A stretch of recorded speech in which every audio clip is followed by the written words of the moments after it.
Live from the Sky News Centre, this is Sky News with Jason De La Peña. You're watching Sky News. Breaking news for you this morning. The pop legend, the king of pop indeed, Michael Jackson has died. The 50-year-old singer was taken to hospital in Los Angeles after being taken ill at home, apparently with a heart attack. The Los Angeles coroner said Michael Jackson was pronounced dead after arriving at hospital in full cardiac arrest. An autopsy is expected to take place later today. Let's get reaction to this. Our US correspondent Robert Nisbet is on the phone with the very latest for us. Robert, it's been developing over the last few hours. What more have you learned your end about his death? Circumstances surrounding his death. We know certainly the timeline that he collapsed at this house. Very good morning to you. Good to have you with us. You're watching Sky News. It's Thursday, November the 27th. Terrorists are reported to be holding Western hostages in India after a coordinated series of attacks in at least 7 locations across the city of Mumbai. At least 86 people are thought to be dead, 11 of whom were policemen. Nearly 1,000 people are reported to be injured after gunmen stormed 2 hotels and opened fire in the city's main train station. So reportedly their child was amongst those released from the apartment building yesterday. Yeah, Lisa, just stay with us because we're just getting some more reports regarding the Taj Hotel. According to wires that we're receiving here at the Sky News Centre, almost all guests and staff have been evacuated from the Taj Hotel. That's according to the same Indian Army commander. Lisa, just give us a feeling. You're in southern Mumbai and you were talking to local journalist Mihir Joshi a little bit earlier. Just give us a feeling of the feeling on the streets of southern Mumbai at the moment. What's the general atmosphere in Mumbai? The Mumbai siege is over. The first pictures from inside the Taj Mahal Hotel as soldiers search for bombs and survivors.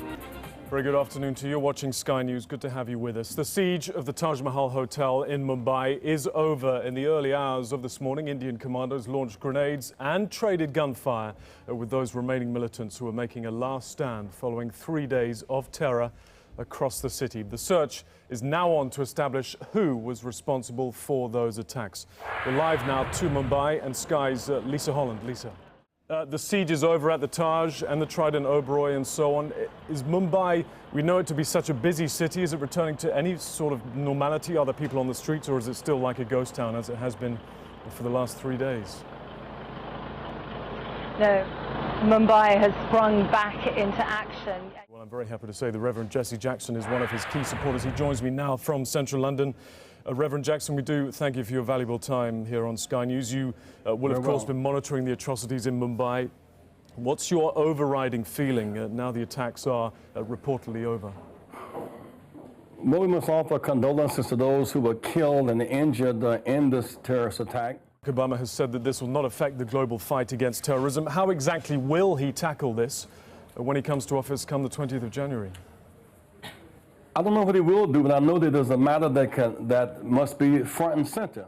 Good evening to you both. Thanks for coming in. Claire, really interesting story, half Swiss, half Nigerian. Just explain your adoption for us very quickly. Well, I was adopted when I was about 4 or 5 months old. Yeah, and she's raised millions. Yeah, you know. Claire, just hold it there for a second. Let's bring in Adrian Lovett now from Save the Children. Adrian, good for joining us, or thanks for joining us. Why is Save the Children so against this?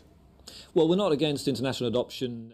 Very warm welcome to Sky World News. Good to have you with us. Our top story for you. Wall Street turned back the clock to 1997 on Monday, with shares dropping on fears that the world's financial crisis is far from over. Asian markets have followed that lead from Wall Street and are also trading lower as we speak. Billions of dollars were wiped off share values in the US and Europe after renewed concerns about the health of the banking system. Well, it began when HSBC announced a fall in profits of more than 60%. That was followed in the United States when insurance giant AIG announced losses of more than $60 billion, leading the Dow to a 12-year low for a £16,000 claim.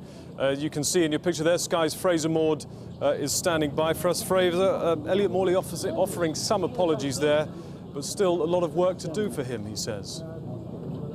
Absolutely, yes, he's staying. He says he's staying here on behalf of his constituents.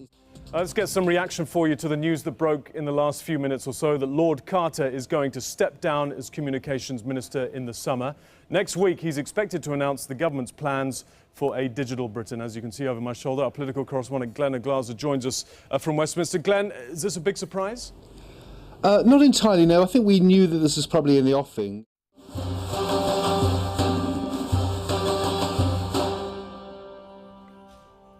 Very good evening to you. It's 7:30. You're watching Sky News Iran Decides. 30 minutes of analysis rounding up the day when the people of Iran have gone to the polls to vote for a new president. In a moment, we'll be joining our foreign affairs editor, Tim Marshall, who's live in Tehran.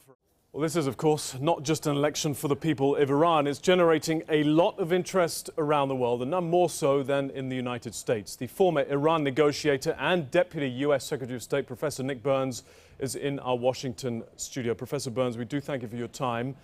How is this election being followed from Washington, D.C.? Well, I can tell you it's being followed very closely. In the coming hours, of course, with me in the studio, I'm happy to say Sir Richard Dalton is the former UK ambassador to Iran. Sir, thank you for standing by and sitting tight as we had those interviews and so on. Just give us an idea how the election is being viewed from London. Similarly to how it is being viewed in the United States and elsewhere in Europe. Let's just bring you a little bit of breaking news coming out of Asia, really. We're just receiving reports of a shooting near the Pakistan cricket ground as the Sri Lankan team passes by. That's according to local media, and it reports that 3 police are dead. You may or may not know that the Sri Lankan team are touring Pakistan at the moment for Test cricket reasons, and we're just getting reports, like I say, that there's been a shooting near the cricket ground where I think it's the second day of the second Test match there at the moment. According to local media reports, 3 police are dead. Welcome back to Sky World News. Let me just bring you some more on that breaking news I gave you a couple of minutes ago about that shooting near a Pakistan cricket ground. As we know, the Sri Lankan cricket team are touring Pakistan at the moment. It's the second Test match there. Courtesy of our colleagues at Reuters, originally I gave you the breaking news that local media was reporting that 3 police were dead. I can now say the reports we are receiving here at Sky News are saying that several Sri Lankan players were shot and have been wounded in Lahore. That's according to the manager. Let's take you to Pakistan now. Pictures there of that breaking news I brought you just a few minutes ago of a shooting occurring close to the Test cricket ground in Lahore. This is, of course, they'll be reassessing as soon as they've got over the initial stage of making sure that everybody's safe. Kaidi, I'm going to have to stop you there. We're going to bring in Gavin Scovell, who's a journalist and a director. He is at the ground where the Test match is taking place. Gavin, good to have you to talk to us. What can you tell us? What exactly has happened? Good morning, Rest. Well, I'm actually at the stadium right now. We were here when we heard the gunfire, and what